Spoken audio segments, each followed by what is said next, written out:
Hello everyone. In today's lecture, we are going to start with dissolution chapter, which is chapter number 6 in BK 12th Commerce. So let me share ebook with you.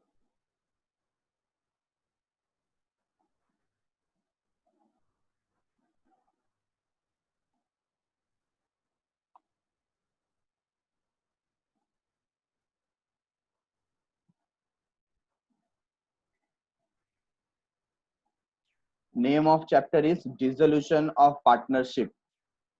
When we have started with our 12th Commerce BK subject, the very first chapter we have selected was final account.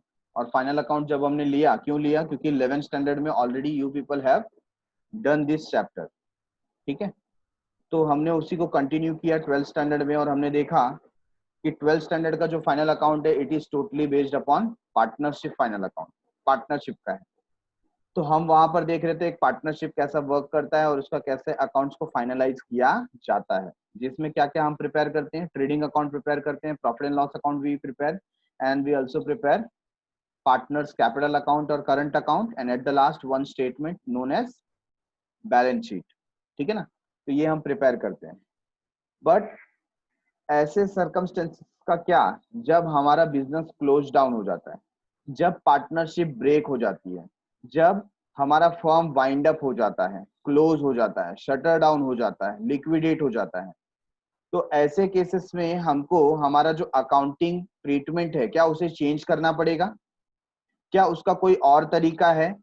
क्या वहां पर trading account, profit and loss account, balance sheet की जरूरत है? तो ये सारी चीजें हम इस चैप्टर में देखने वाले हैं, known as dissolution of partnership. Dissolution का मतलब, ये जो वर्ड है डिसोल्यूशन, ये कहां से है? डिसॉल्व से.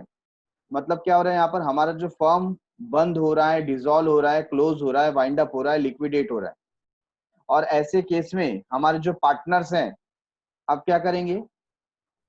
अपनी अपने असेट्स और लायबिलिटीज को कैलकुलेट करेंगे कि ओवरऑल फर्म का लायबिलिटी कितना था, उसे पे करना है, किसको किसको पैसे देने बाकी हैं, और हमारा आपस में क्या शेयरिंग है, अगर कुछ पैसे बचे हैं तो उसे कैसे शेयर करें ताकि इस फर्म को क्या कर दिया जाए? बंद कर दिया जाए. हर एक पार्टनर अपने घर पे जाएगा, फिर किसी को किसी से कुछ मतलब नहीं है.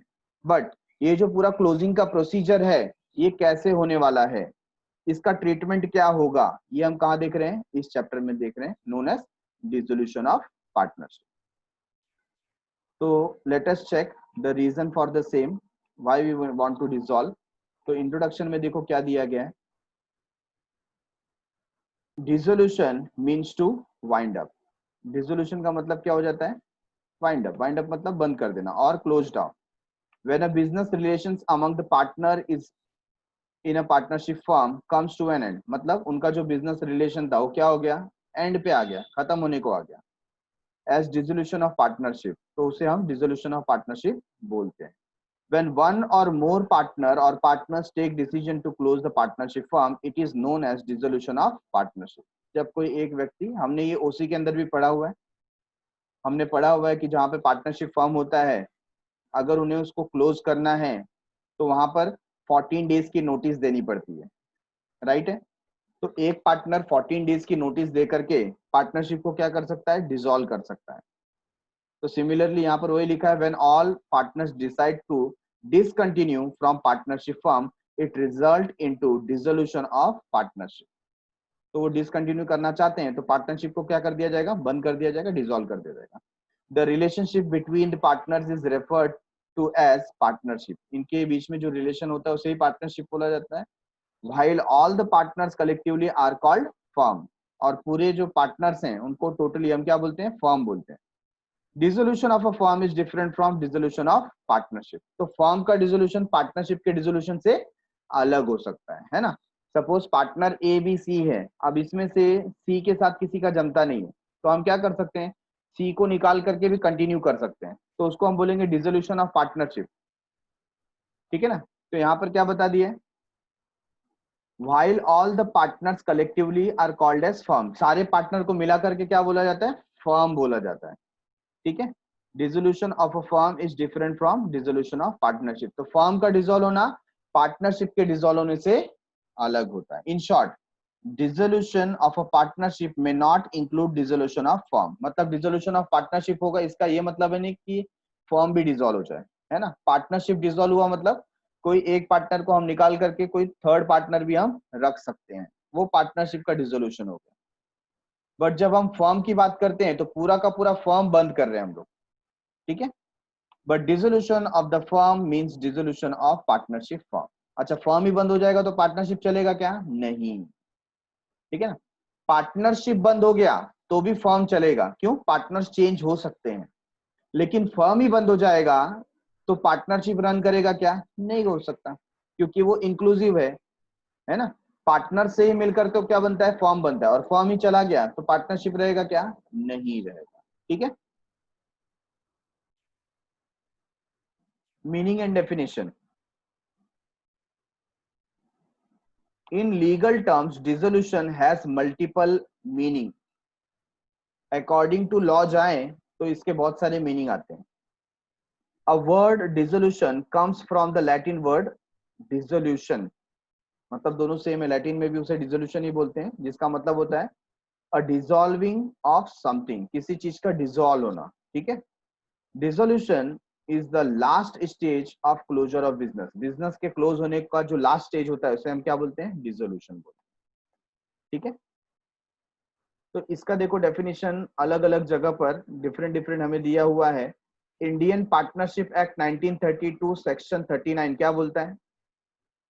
The dissolution of partnership between all the partners of a firm is called the dissolution of firm. मतलब सारे पार्टनर का अगर डिसोल्यूशन हो रहा है तो ही हम उसे डिसोल्यूशन ऑफ फर्म बोलेंगे। कोई एक पार्टनर छोड़ करके जा रहा है तो हम उसे डिसोल्यूशन ऑफ फर्म बोलेंगे नहीं, ठीक है। It implies the complete breakdown of the relationship of partnership between all the partners। सारे पार्टनर्स के बीच में जब रिलेशनशिप एंड हो जाता है तभी उसे डिसोल्यूशन ऑफ फर्म बोलते हैं। हाँ, मैं बार बार रिपीट कर रहा हूँ, we are talking about dissolution of firm, not dissolution of partnership. Dissolution of partnership तो कोई एक पार्टनर भी छोड़ के गया हो तो डिसोल्यूशन हो गया ऑफ पार्टनरशिप। बट जब हम फर्म की बात करें तो सबके रिलेशन ब्रेक हो गए, जितने भी पार्टनर थे अब उन सबका आपस में कोई रिलेशन नहीं है। The act or process of ending an official organization or legal agreement। सिर्फ डिसोल्यूशन की बात कर रहे हैं तो ऐसी एक्टिविटी जिसके वजह से क्या होता है, एक लीगल एग्रीमेंट को ब्रेक कर दिया जाता है, एंड कर दिया जाता है, उसे बोलते हैं dissolution. Third one, the dissolution of partnership form indicate the discontinuance function of a firm. Firm जब क्या हो रहा है? डिसकंटिन्यू कर रहा है, अपनी एक्टिविटीज को बंद कर रहा है, उसे क्या बोलते हैं? डिसोल्यूशन। तो देखो एकदम सिंपल रीजन हमारे सामने 6 रीजन दिए हुए हैं और ऐसे बहुत सारे रीजन हो सकते हैं। फर्म को बंद करने के क्या रीजन हो सकते हैं? पहला, by voluntary act of the partner themselves. Partner खुद सोचते हैं कि अभी ये बिजनेस में कुछ मजा नहीं रह गया है, हमको जितना प्रॉफिट अर्न करना चाहिए था हमने स्टार्टिंग में कर लिया, अब कुछ उसमें मिल रहा नहीं है या मजा नहीं आ रहा है, ठीक है हमें बंद करना है, तो वो बंद कर सकते हैं, तो ये वॉलेंटरी एक्ट हो गया। When the period or duration of partnership firm is expired, मतलब जब हमने पार्टनरशिप ज्वाइन किया था या स्टार्ट किया था उसी समय हमारे एग्रीमेंट में लिख दिया था कि this partnership will continue up to 5 years और 10 इयर्स और 15 इयर्स, है ना, जो भी हमने एक ड्यूरेशन दिया हो, वो ड्यूरेशन जब एंड हो जाता है तो ऑटोमेटिकली फर्म क्या हो जाता है? डिसॉल्व हो जाता है ना, क्योंकि उसी पीरियड के लिए उसे स्टार्ट किया गया था, ठीक है। तो पहला, वॉलेंटरीली आप बंद करना चाह रहे हो। सेकेंड, ड्यूरेशन हो गया, मतलब मैच्योरिटी डेट आ गया, हमने फिक्स किया था कि इतने पीरियड के बाद बंद कर देंगे तो बंद करना है। Third one, partnership can be dissolve after the completion of specific venture. Specific venture, अब ये क्या है स्पेसिफिक वेंचर? आपने पार्टनरशिप किया था किसी वर्क को कंप्लीट करने के लिए, कोई जॉब वर्क था, है ना। फॉर एग्जाम्पल हमें स्काई वॉक बनाना था, ठीक है, तो हमारी कंपनी को स्काई वॉक बनाना था, या हमारा फर्म है जहां पे मशीनरी मेरी है और पैसे आपके हैं, तो हम दोनों के बीच में पार्टनरशिप हुआ कि सपोज घाटकोपर का जो इलाका है, तो घाटकोपर से वेस्ट में हम लोग क्या करेंगे? एक स्काई वॉक बनाएंगे, और ये जो प्रोजेक्ट था वो 3 इयर्स का था, तो हमने ये वेंचर सिलेक्ट किया। तो ये जो स्काई वॉक का प्रोजेक्ट है कब तक चलेगा? जब तक स्काई वॉक नहीं बनेगा। एक बार स्काई वॉक कंप्लीट हो जाएगा बन के, तो हमारे पार्टनरशिप फर्म का अब कुछ काम नहीं है, what we will do, we will dissolve it, इसको बंद कर दिया जाएगा। ठीक है, तो पहला क्या था, वॉलेंटरी, दूसरा ड्यूरेशन, तीसरा क्या है, स्पेसिफिक वेंचर, वेंचर मतलब वर्क, कोई एक पर्टिकुलर कॉन्ट्रैक्ट के लिए हम लोग ने स्टार्ट किया। तो next, insolvency of all the partner, सारे पार्टनर क्या हो गए, इंसॉल्वेंट हो गए, है ना। इंसॉल्वेंट मतलब बैंकक्रप्ट हो गए, दिवालिया घोषित हो गए, अब उनके पास पैसे नहीं है, तो इंसॉल्वेंट पर्सन एग्रीमेंट में आ सकता नहीं है। ठीक है ना। और all partner except one result into dissolution, या सारे पार्टनर क्या हो गए, इंसॉल्वेंट हो गए और एक ही बचा हुआ है, तो ऐसे केस में भी क्या होगा, फर्म डिसॉल्व हो जाएगा। इलीगल और अनलॉफुल बिजनेस, इलीगल और अनलॉफुल बिजनेस, हम जो धंधा कर रहे हैं, हम जो बिजनेस कर रहे हैं वही इलीगल है ना। आप पार्टनरशिप करके स्मगलिंग का काम कर रहे हो, चलेगा क्या, नहीं चलेगा। तो ये एक्टिविटी की वजह से हम क्या कर सकते हैं, डिसॉल्व कर सकते हैं। या तो पहले बिजनेस ठीक ठाक चल रहा था और बाद में जाके आपने क्या कर दिया, उसमें चालू कर दिया इलीगल एक्टिविटी, तो भी क्या हो जाएगा, फर्म को डिसॉल्व करना पड़ेगा, क्योंकि पार्टनरशिप के एस्टेब्लिशमेंट में ही लिख दिया गया है कि आप पार्टनरशिप कब कर सकते हो, only for the lawful purpose, lawful purpose के लिए पार्टनरशिप किया जा सकता है। Partnership at will can be dissolve by giving notice of 14 days, या आपकी इच्छा के ऊपर है। तो जो पार्टनरशिप एट विल होता है, वहां पर आप 14 डेज का नोटिस देके डिसॉल्व कर सकते हो। आपकी जब मर्जी आ गई, आप 14 डेज का नोटिस दे दो कि भाई अब मुझको फॉर्म में नहीं रहना है, फॉर्म बंद करना है। तो ये है पार्टनरशिप एट विल, है ना, इच्छा के हिसाब से, बराबर है। In addition to the above circumstances, तो यहाँ पर देखो डिस्प्यूट वगैरह तो लिया ही नहीं। Honourable court can order to dissolve the partnership on a legal ground, कोई लीगल ग्राउंड है तो उसके बेसिस पे भी जो कोर्ट है वो ये ऑर्डर दे सकता है। जैसे गिल्ट ऑफ मिसकंडक्ट, कोई आपने गलत काम किया है, partner becomes of unsound mind, या तो आपका जो पार्टनर था वो क्या हो गया, ल्यूनेंट हो गया, इनसेन हो गया, दीवाना हो गया, पागल हो गया, है ना। तो ऐसे केस में भी हम क्या करेंगे, डिसॉल्व कर सकते हैं। ब्रीच ऑफ एग्रीमेंट, या तो पार्टनर्स ने क्या किया, एग्रीमेंट को ब्रीच किया है, कोई कॉन्ट्रैक्ट तोड़ा है, ऐसे केस में कोर्ट ऑर्डर कर सकता है। और एक पॉइंट मैं आपको बता रहा था, वो किसका था, डिस्प्यूट, आपस में पार्टनर्स के बीच में क्या हो गया, डिस्प्यूट हो गया, झगड़ा हो गया, नहीं बन रहा है ना। स्टार्टिंग में सबने डिसाइड किया था कि चलो सब लोग इक्वल रेशियो में प्रॉफिट को क्या करेंगे, डिवाइड करेंगे, बट धीरे धीरे क्या होने लगा, बाकी के पार्टनर अपना जो वर्किंग आवर्स है वो कम करने लगे, और जो मेन पार्टनर है वो 8 आवर्स की जगह 10 आवर्स काम कर रहा है, 12 आवर्स काम कर रहा है, तो उसके दिमाग में आ जाता है सब काम तो मैं करता हूँ, पैसा ये लोग लेके जाते हैं, तो इससे अच्छा क्या कर दो, बंद कर दो। तो ऐसे जो डिस्प्यूट हो जाता है कई बार, वो भी एक रीजन हो सकता है फर्म को डिसॉल्व करने का, बंद करने का। ठीक है, तो आई थिंक जो रीजंस हैं वो हमें क्लियर है, और ऑलरेडी बहुत ही नॉर्मल सी चीज है, सबको पता होता है कि कोई फर्म डिसॉल्व क्यों हो सकता है। अकाउंटिंग ट्रीटमेंट और settlement of accounts on dissolution of firm, जब आपका फर्म डिसॉल्व होगा तो ऐसे कौन से अकाउंटिंग ट्रीटमेंट्स हैं जो आपको यूज करने होंगे, या कैसे सेटलमेंट करेंगे। ठीक है, तो यहाँ पर देखो उसका एक प्रोसेस होता है, और ये प्रोसेस कहाँ दिया गया है, इंडियन पार्टनरशिप एक्ट 1932 सेक्शन 48 में दिया गया है। ठीक है, तो आपको सबसे पहले क्या सोचना पड़ेगा कि आपके पास कितने पैसे हैं, कितना आपका प्रॉपर्टी है, जिस प्रॉपर्टी को बेच करके आप लाइबिलिटीज को पे ऑफ करोगे, है कि नहीं, दोनों चीज देखना पड़ेगा कि कितना असेट है आपके पास और कितना लाइबिलिटी है। तो सारे असेट को सेल करने के बाद जो आप रियलाइज करोगे, उससे आप क्या करोगे, लाइबिलिटीज को पे ऑफ करोगे। ठीक है, तो ये जो लाइबिलिटी है उसको आप किस ढंग से पे करने वाले, तो liabilities are paid as per the order given below, उसका क्या ऑर्डर आएगा, किसको पहले पे करना है, किसको बाद में पे करना है, ये हमें समझने की जरूरत है। देखो लाइबिलिटी है, सपोज हमने बैंक से लोन लिया था 5 लाख रुपीज का, किससे, बैंक से, और साथ ही साथ हमने अपने पार्टनर से भी लोन लिया हुआ है। सपोज 3 पार्टनर है, हमारा क्लासिक एग्जांपल बाबूराव है, राजू है और श्याम है, देयर आर 3 पार्टनर्स। ठीक है, अभी ये जो 3 पार्टनर हैं इनका हम लोग रेशियो जो समझते हैं वो इक्वल समझते हैं फॉर अ टाइम भी। बिजनेस को पैसे की जरूरत थी, तो हमने श्याम से क्या बोला कि आप भी एक काम करो, हमारे बिजनेस को लोन दे दो। तो श्याम ने अलग से 3 लाख रुपीस लोन दिया। बैंक से हमने 5 लाख रुपीस का लोन ले रखा है, ठीक है। कुछ क्रेडिटर्स हैं जिन्होंने फर्म को गुड्स दिया था सेल करने के लिए, उनके पैसे अभी बाकी हैं, वो भी 2 लाख रुपीस हमें देने हैं। तो ऐसे कुछ लायबिलिटीज है। अब जैसे ही आप अनाउंस करोगे भाई हम कल से बिजनेस बंद कर रहे हैं, हमारा धंधा बंद हो गया, तो सब पैसे मांगने आ जाएंगे। तो क्वेश्चन ये है, आप पहले किसको पैसा देंगे? पहले आप बैंक को पैसा देंगे, पहले आप क्रेडिटर को पैसा देंगे, कि पहले आप श्याम को पैसा देंगे? है ना, श्याम बोलेगा अरे भाई बाबू भाई मैं तो घर का आदमी हूँ, पहला मेरा दे दो, बाकी बाद में सबका देना।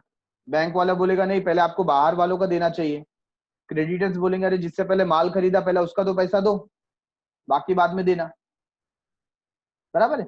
तो सबके बीच में क्या होगा? डिस्प्यूट होगा डिस्ट्रीब्यूशन के लिए। ये जो पैसा मिल रहा है उसको किस ऑर्डर में डिस्ट्रीब्यूट करना है, ये लिखा हुआ है इंडियन पार्टनरशिप एक्ट 1932 में।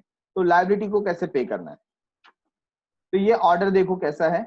उसमें सबसे पहला नंबर आ जाता है रियलाइजेशन और dissolution expenses to be paid first. जो डिसोल्यूशन एक्सपेंसेस है, तो अभी ध्यान दो, डिसोल्यूशन एक्सपेंसेस क्या होता है? जब आप फर्म को बंद करते हो तो आप फर्म को डायरेक्टली बंद कर सकते नहीं हो, आपको कोर्ट से ऑर्डर लेना पड़ता है। कई बार ऐसा होता है कि आपको क्या करना पड़ता है, कोर्ट से ऑर्डर लेना होता है। तो कोर्ट सब चेक करती है क्या सही में आप लॉसेस बेयर कर रहे हो, आपका रीजन जेन्यून है क्या फर्म को बंद करने का। और हाँ, तो फिर क्या करती है, वो बोलती है कि हम अपनी तरफ से एक ऑफिशियल लिक्विडेटर सेंड करेंगे आपके यहाँ पर, वो सब चेक करेगा आपका प्रॉपर्टी कैसा है। अदरवाइज आप लोग क्या करोगे, आप लोग अपने असेट को कम कम प्राइस में बता करके ज्यादा प्राइस में बेचोगे और बाकी पैसा घर ले जाओगे। फ्रॉड कर सकते हो आप लोग डिसोल्यूशन के टाइम पे। इसके लिए हम क्या करेंगे, कोर्ट बोलेगा, जज बोलेगा कि हम अपनी तरफ से किसको अपॉइंट कर रहे हैं, ऑफिशियल रिसीवर, ऑफिशियल लिक्विडेटर। तो ये जो ऑफिशियल लिक्विडेटर है वो हमारे फॉर्म में आएगा, पूरा का पूरा बुक्स ऑफ अकाउंट चेक करेगा, सारे के सारे असेट को रिवैल्यू करेगा और कोर्ट ऑफ लॉ में जज के सामने पेश करेगा कि सर इनकी जो पूरी प्रॉपर्टी है इतने रुपए की है और इनका जो लायबिलिटी है वो इतने रुपए का है। तो ये प्रॉपर्टी सेल करके हम इसके इतने पैसे चुका सकते हैं। ये रिपोर्ट कौन देगा? Official liquidator. बराबर है। तो यहाँ पर ऑफिशियल लिक्विडेटर जब आप अपॉइंट करोगे तो हो सकता है ये जो ऑफिशियल लिक्विडेटर है हमारा असेट को रियलाइज करने के लिए ऑक्शन रखे। आपको मालूम है ना, नीलामी होती है। आपने अगर स्वर्ग फिल्म देखा होगा राजेश खन्ना का, तो उसमें एक सीन दिखा है, उसका पूरा बंगला नीलाम होते रहता है, ठीक है ना। तो यहाँ पर आपको एडवर्टीजमेंट करना पड़ेगा। जो बड़ी बड़ी पार्टीज है जो आपके ऑक्शन में आ सकते हैं उनको बुलाना पड़ेगा, उनके लिए पूरा इवेंट ऑर्गेनाइज करना पड़ेगा। हो सकता है किसी ब्रोकर वगैरह को हमें कमीशन पे करना पड़े, कोई असेट सेल करना है तो उसका एडवर्टीजमेंट का कॉस्ट उठाना पड़ेगा। तो डिसोल्यूशन के अपने खुद के कुछ खर्चे होते हैं, कुछ एक्सपेंडिचर होते हैं, तो वो पैसा आपको सबसे पहले पे करना है ना। तो ऑर्डर में, पेमेंट ऑर्डर में सबसे पहला नंबर किसका आ गया? Dissolution expenses. Outside liabilities, third party liability to be paid. तो जो रियलाइजेशन एक्सपेंस है वो पे करने के बाद फिर किसका नंबर आ जाता है? आउटसाइडर्स का, ठीक है। जैसे sundry creditors, bills payable, bank overdraft, loan from others, outstanding expenses. तो ये जो खर्चे हैं फिर आपको इनको पे करना रहेगा। तो इनका दूसरा नंबर आ गया। Third one, after paying all outside liabilities if there is any surplus cash available. उनको पे करने के बाद आपके पास अगर कुछ पैसे बचे हुए हैं सरप्लस में, to be paid for loans given by the partner to the firm. तो जो पार्टनर ने लोन दिया हुआ था, किसकी बात करें, कैपिटल की बात नहीं कर रहे हैं, लोन की बात करें, तो जिस पार्टनर ने लोन दिया हुआ था उसको पे करना है पहले आपको।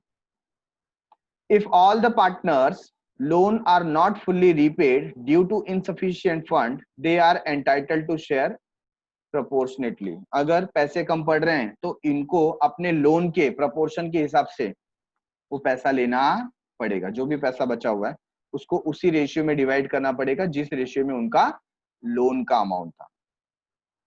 Okay, next, if still surplus cash remain. अगर ये सब देने के बाद फिर भी आपके पास पैसा बचा है, ठीक है ना, that should be distributed to the partner, वो पार्टनर्स को पैसा जाएगा लास्ट में। Capital in profit sharing ratio, तो पार्टनर्स कैपिटल को प्रोवाइड किया जाएगा और किसमें प्रोवाइड किया जाएगा, प्रॉफिट शेयरिंग रेशियो में दिया जाएगा। तो पहला नंबर किसका था, फर्स्ट था रियलाइजेशन एक्सपेंस को। सेकंड जो भी थर्ड पार्टी लायबिलिटी है ना, जिसको हम बोलते हैं आउटसाइडर, तो उनको पे करना पड़ेगा। तीसरा, अगर आपके पास फिर भी सरप्लस है तो जो पार्टनर्स का लोन है, लोन गिवन बाय पार्टनर है ना, उसको आपको क्या करना पड़ेगा, पहले पे करना पड़ेगा। और फिर पैसा बचा तो आप किसको दे दोगे, पार्टनर्स को दे दोगे in their capital sharing ratio या प्रॉफिट शेयरिंग रेशियो। ओके, तो accounting procedures are, the dissolution of partnership firm is to be studied under the following two head, दो हेड है, पहला है सिंपल डिसोल्यूशन और दूसरा है डिसोल्यूशन अंडर इंसॉल्वेंसी सिचुएशन। एक है सिंपल, सिंपल मतलब आपका बिजनेस ठीक ठाक चल रहा था, कुछ लॉस वगैरह नहीं था, लेकिन पार्टनर्स का आपस में डिस्प्यूट हुआ, या हमारा जो वेंचर था वो फिनिश हो गया, या हमारा जो ड्यूरेशन था वो खत्म हो गया, तो हमने फर्म को बंद करना ही ठीक समझा।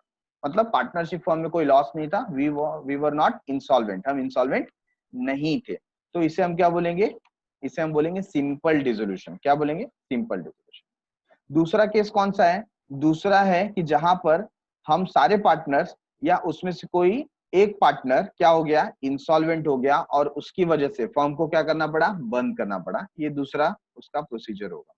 तो मेन ये दो पॉइंट है जिसके ऊपर हमको बात करना है, एक एक करके देखते हैं। पहला सिंपल डिसोल्यूशन बोला है, आप कौन से अकाउंट्स प्रिपेयर करोगे, देखो सिंपल डिसोल्यूशन में आपको प्रिपेयर करना है रियलाइजेशन अकाउंट। तो याद करो जैसे आप प्रॉफिट एंड लॉस अकाउंट बनाते थे, जो कौन सा अकाउंट था, nominal account, debit all expenses and losses, credit all income and gains, है ना, तो नॉमिनल अकाउंट था प्रॉफिट एंड लॉस अकाउंट। वैसे ही यहाँ पर आपको ट्रेडिंग अकाउंट नहीं बनाना है, प्रॉफिट एंड लॉस अकाउंट नहीं बनाना है, बैलेंस शीट नहीं बनाना है, तो क्या बनाना है आपको, you have to prepare realisation account. Next you have to prepare partners capital और करंट अकाउंट, ठीक है। और फिर अगर पार्टनर ने लोन दिया हुआ है सेपरेटली, तो पार्टनर का लोन अकाउंट बनेगा। और at the last we will prepare cash और बैंक अकाउंट, और ये कैश और बैंक अकाउंट लास्ट में क्या होना चाहिए, टैली होना चाहिए।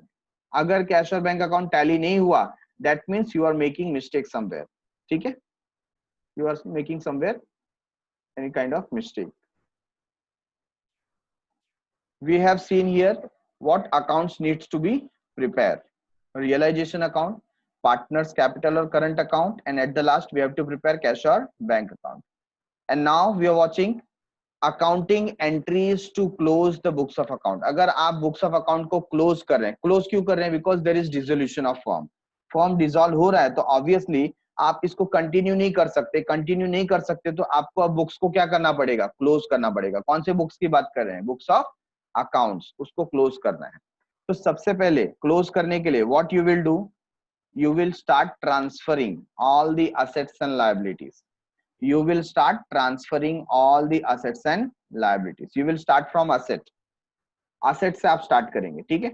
under this stage closing balance sheet all asset except cash, bank, debit, fictitious assets, with formation expenses, profit and loss account, debit balance, advertising expenses, etc., and all liabilities except partners capital, partners loan, and any undistributed profit, etc., are transferred to realization account, ठीक है। तो यहाँ पर क्या बता दिया कि जैसे ही आप इसका सोल्यूशन स्टार्ट कर रहे हो, तो सबसे पहले आपको क्या करना पड़ेगा, जो भी क्लोजिंग बैलेंस दिखाया हुआ है, किस में दिखाया हुआ है, बैलेंस शीट में, उसको आप क्या करोगे, ट्रांसफर करोगे। लेकिन असेट ट्रांसफर करते समय आपको क्या ध्यान रखना है, you have to consider cash और बैंक अकाउंट जो डेबिट बैलेंस शो कर रहा है, या कोई फिक्टिशियस असेट दिया हुआ है ना, ये सब चीजों को आपको हाथ लगाना नहीं है, मतलब ट्रांसफर करना नहीं है। Cash, bank debit balance, fictitious asset with formation expenses, profit and loss account, ये सारी जो चीजें हैं, ठीक है, इनको आपको हाथ लगाना नहीं है, मतलब ट्रांसफर करना नहीं है, बराबर है। और लायबिलिटी में क्या होता है, लायबिलिटी में सब ट्रांसफर करो लेकिन पार्टनर का capital, partners loan and any undistributed profit ये होगा तो आपको उसको ट्रांसफर करना नहीं। ठीक है, तो क्या लिखा है, इसको छोड़कर बाकी सब जो है are transfer to realisation account, सबका सब कहां ट्रांसफर किया जाता है, रियलाइजेशन अकाउंट में ट्रांसफर किया जाता है। एट देयर बुक वैल्यू और बैलेंस शीट वैल्यू, किस पे ट्रांसफर किया जाएगा, या तो बुक वैल्यू पे किया जाएगा या तो जो बैलेंस शीट में वैल्यू दिया है उस वैल्यू पे किया जाए। ठीक है, all the assets are transferred to debit side of all liabilities are transferred to credit side of realization account। तो डेबिट साइड में आप असेट लिखेंगे, क्रेडिट साइड में आप लाइबिलिटीज लिखेंगे। ठीक है, तो कहां पर क्या लिखना है वो हमें समझ में आ गया।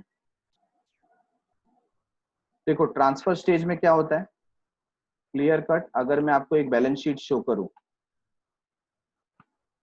ठीक है, हम क्वेश्चन नंबर 1 में जाते हैं तो आपको स्पेसिफिक आइडिया आ जाएगा। देखिए आपके सामने बैलेंस शीट दिया है इलस्ट्रेशन नंबर 1 का एज ऑन 31 मार्च 2019। तो डिसोल्यूशन में क्या होता है, डिसोल्यूशन में आप अपने सारे असेट्स को सेल कर देते हो, बेच देते हो, बेच देते हैं और अमाउंट रियलाइज करते हैं। वो जो अमाउंट रियलाइज हुआ है, वो जो पैसा आया है उससे आप लायबिलिटीज को पे ऑफ करते हो। ठीक है, तो सेल करने के लिए क्या करना पड़ेगा, we have to empty this balance sheet, इस बैलेंस शीट को खाली करना पड़ेगा, एम्प्टी करना पड़ेगा, जीरो करना पड़ेगा। तो यहाँ पर जो ये सारे आइटम्स लिखे हुए हैं, है ना, असेट्स एंड लायबिलिटीज, इसको जीरो करने के लिए कहीं ना कहीं ट्रांसफर करना पड़ेगा। तो आप कहाँ ट्रांसफर करोगे, तो जो भी असेट है, building, furniture, machinery, debtor, stock, investment, है ना, ये सब आपको क्या करना पड़ेगा, रियलाइजेशन अकाउंट में डेबिट में डालना पड़ेगा। कहाँ ट्रांसफर करेंगे, रियलाइजेशन अकाउंट डेबिट में। वो बोल रहे हैं एक्सेप्ट कैश और बैंक, है ना, कैश बैंक वगैरह होगा तो ये हमको वहां पर छोड़ देना है, बाकी सब हमको रियलाइजेशन अकाउंट के डेबिट में ट्रांसफर करना है। और यहाँ पर जो लाइबिलिटीज है, ठीक है, तो लाइबिलिटी इसमें जो आउटसाइडर का लाइबिलिटी है, जैसे क्रेडिटर्स, बिल्स पेबल, प्रोविजंस, है ना, तो ये सब हमको रियलाइजेशन अकाउंट में क्रेडिट साइड में डालना पड़ेगा। कहाँ पे ट्रांसफर करना पड़ेगा, रियलाइजेशन अकाउंट क्रेडिट साइड में। तो ये जब यहाँ से चीजें शिफ्ट हो जाएंगी तो बैलेंस शीट ऑटोमेटिकली क्या हो जाएगा, जीरो। क्या हो जाएगा, जीरो। इसे ही हम बोलते हैं ट्रांसफर स्टेज। अब आगे हम देख रहे हैं कि इसकी जर्नल एंट्रीज कैसे होती है।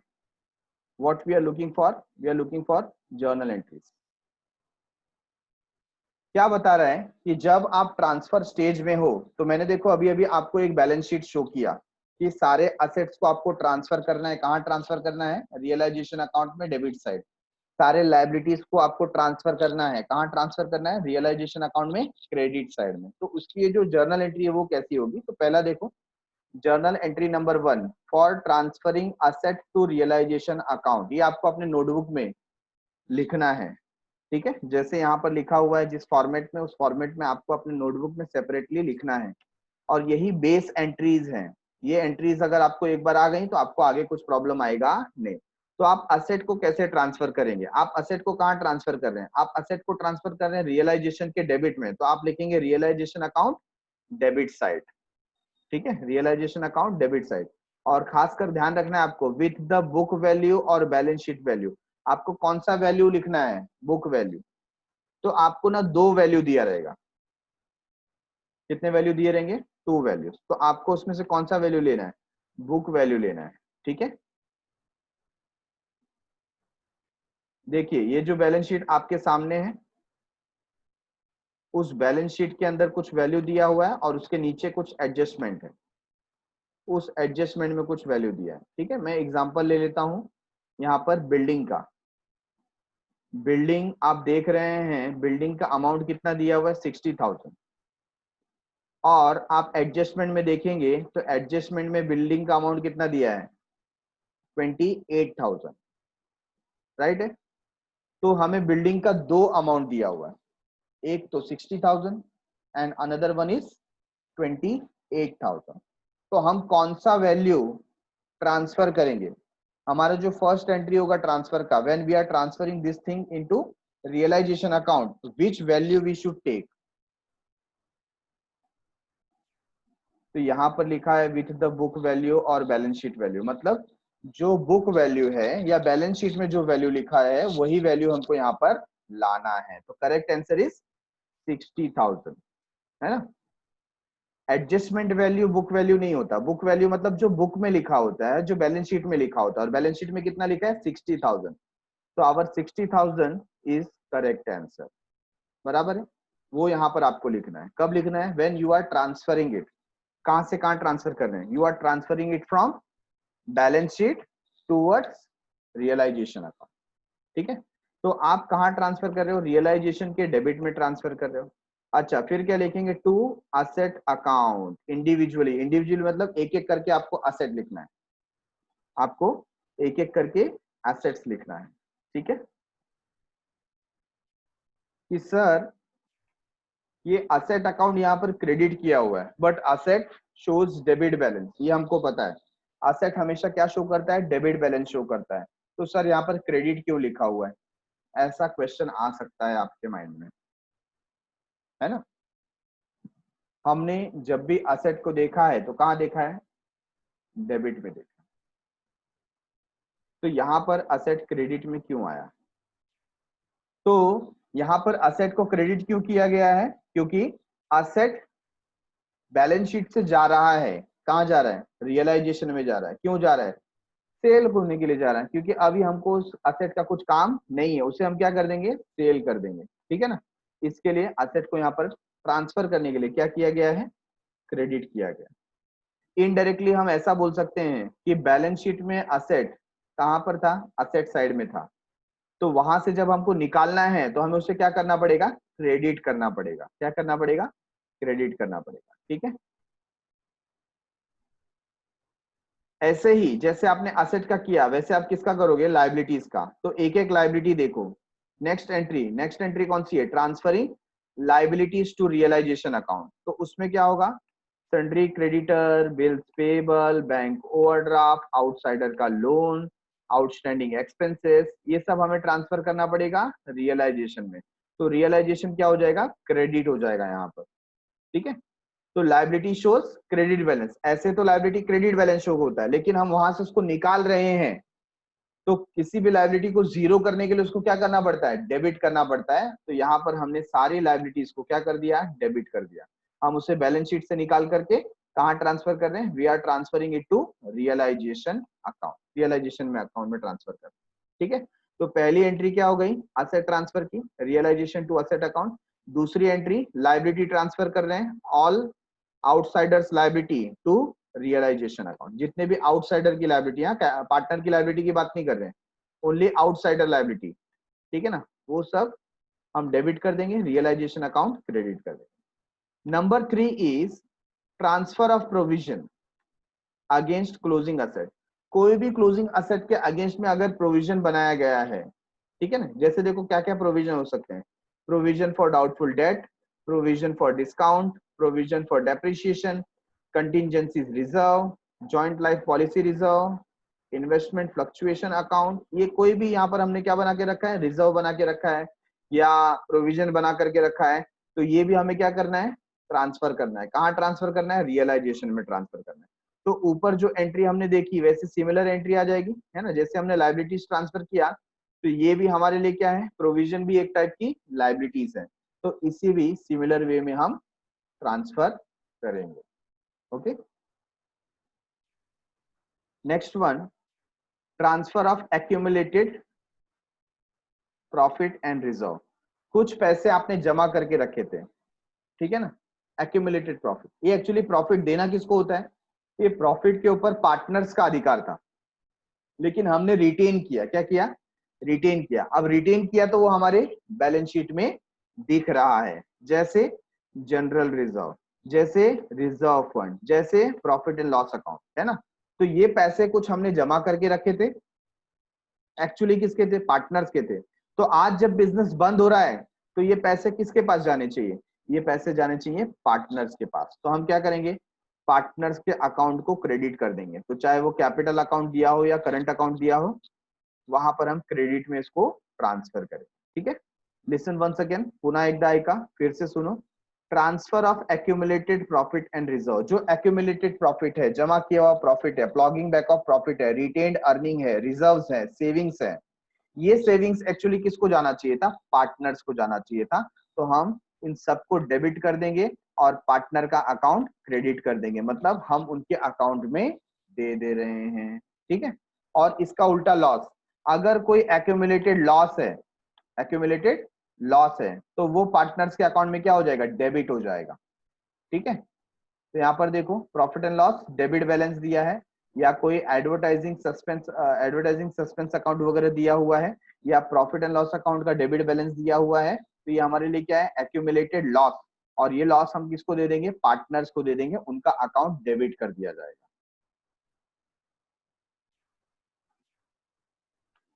पहला स्टेज था ट्रांसफर का, अब दूसरा स्टेज चालू हो गया, रियलाइजेशन और डिस्पोजल स्टेज। मतलब अब धीरे धीरे हम असेट सेल करना स्टार्ट करते हैं, असेट को सेल करेंगे। असेट सेल करेंगे तो क्या आएगा हमारे पास?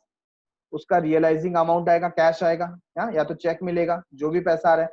तो पैसा आ रहा है, देखो आप क्या कर रहे हो, if the assets are sold for cash, है ना, तो क्या करेंगे? कैश और bank account debit to realisation account. For example, हमने बिल्डिंग सेल कर दिया, ठीक है ना, आपने वो बैलेंस शीट देखा ना, बैलेंस शीट में बिल्डिंग का वैल्यू कितना था? 60,000।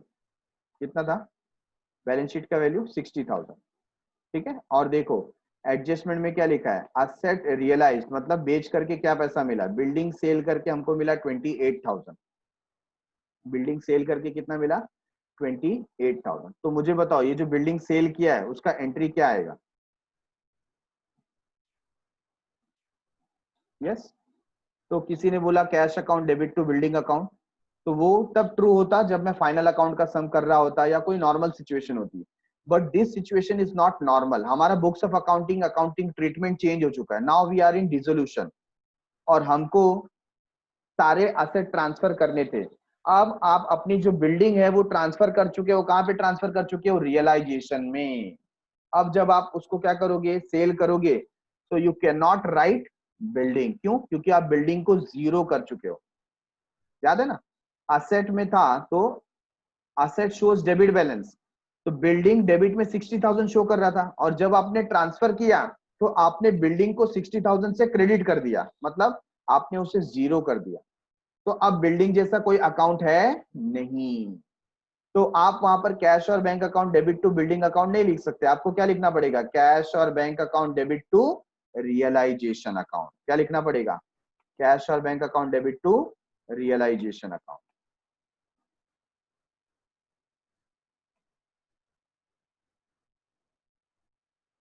ठीक है, तो देखो यहां पर आप कोई भी असेट सेल करते हो, कोई भी असेट सेल करते हो, तो सारे असेट आप कहां ट्रांसफर कर चुके हो? सारे असेट आप रियलाइजेशन में ट्रांसफर कर चुके हो। तो अब आप असेट का नाम लिख सकते नहीं है, आपको हर असेट की जगह पे क्या लिखना पड़ेगा? रियलाइजेशन अकाउंट लिखना पड़ेगा। और एट द लास्ट यहां पर आप देख रहे हो प्राइस कौन सा होना चाहिए? सेलिंग प्राइस होना चाहिए। ठीक है, कौन सा प्राइस होना चाहिए? सेलिंग प्राइस होना चाहिए। अभी दिव्यांश का एक क्वेश्चन था कि सर अगर हम 28,000 में सेल कर रहे हैं तो हमने 60,000 में क्यों लिखा? तो देखो दिव्यांश, हमने वो जो 60,000 का अमाउंट है वो डेबिट साइड में लिखा। कहाँ लिखा? डेबिट साइड में। और जब यहाँ पर सेल हो रहा है तो रियलाइजेशन क्या हो रहा है? क्रेडिट हो रहा है। तो आप शो क्या करना चाह रहे हो कि असेट था 60,000 का और उसे सेल किया 28,000 में। असेट था 60,000 का, सेल किया 28,000 में, तो ऑटोमेटिकली जो लॉस था ना वो रिकॉर्ड हो गया। अलग से आपको लॉस रिकॉर्ड करने की जरूरत नहीं है, यही इसका फायदा है ना। डेबिट में आपने दिखाया 60,000 और क्रेडिट में आपने दिखाया 28,000, तो ऑटोमेटिकली क्या रिकॉर्ड हो गया? लॉस रिकॉर्ड हो गया। Got it? हमने यहाँ पर असेट सेल किया, पैसा आया और असेट गया। असेट गया तो एसेट कहां से गया? रियलाइजेशन से गया, इसलिए हमने लिखा टू रियलाइजेशन अकाउंट। ठीक है, सिमिलरली अगर सपोज हम बाहर नहीं सेल कर रहे हैं, हमारे पार्टनर में से ही कोई बोलता है कि भाई एक काम करो ना, ये असेट बाहर वालों को बेचोगे, इससे अच्छा मुझे दे दो, मैं घर ले जाता हूँ, मेरे अकाउंट से पैसे कट कर लेना, तो उसे हम क्या बोलते हैं, asset are taken over by any partner. कोई पार्टनर असेट लेकर के गया। फॉर एग्जांपल मेरा रेडीमेड गारमेंट का बिजनेस था, 3 पार्टनर थे, बाबू राव था, श्याम था और राजू था, है ना। तो जो रेडीमेड गारमेंट का बिजनेस है वहां पर हमारे पास बहुत सारी सीविंग मशीन थी, सिलाई मशीन मालूम है ना आपको, तो हमारे पास 10-12 सिलाई मशीन थी। तो जो बाबू राव है वो बोलता है एक काम करो ना, इसमें से 2 सिलाई मशीन मेरे घर पे दे दो, मुझे काम है, मैं लेके जाऊंगा। मेरा जो कैपिटल है ना, लास्ट में जो आप सेटलमेंट करने वाले हो उसमें से कट कर लेना। तो इसे क्या बोलेंगे, assets are taken over by partner. और असेट अगर पार्टनर लेकर के जाता है तो हम क्या करते हैं, यहाँ पर देखो कैश आता था तो हम लिखते थे कैश और बैंक अकाउंट, अभी कैश नहीं आ रहा है, पार्टनर के पास जा रहा है, तो हम क्या लिखेंगे, पार्टनर्स कैपिटल अकाउंट। इतना ही फर्क है, बाकी क्या आएगा, टू रियलाइजेशन अकाउंट, सेम आ गया। तो असेट जाए तो उसके लिए तो सेम टू रियलाइजेशन अकाउंट दोनों साइड है, ठीक है। सिर्फ चेंज क्या हो गया, जब पैसा आएगा तो पैसा लिख देंगे, पार्टनर लेकर के जाएगा तो पार्टनर का नाम आ जाएगा, है ना। बाबू राव कैपिटल अकाउंट, सिलाई मशीन गई तो क्या लिख देंगे, Babu Rao capital account debit to realisation account. Got it everyone. तो इसी तरीके से हमको ये जर्नल एंट्रीज पास करनी है। तो आगे की जो भी जर्नल एंट्रीज है we will see in the next episode, ठीक है।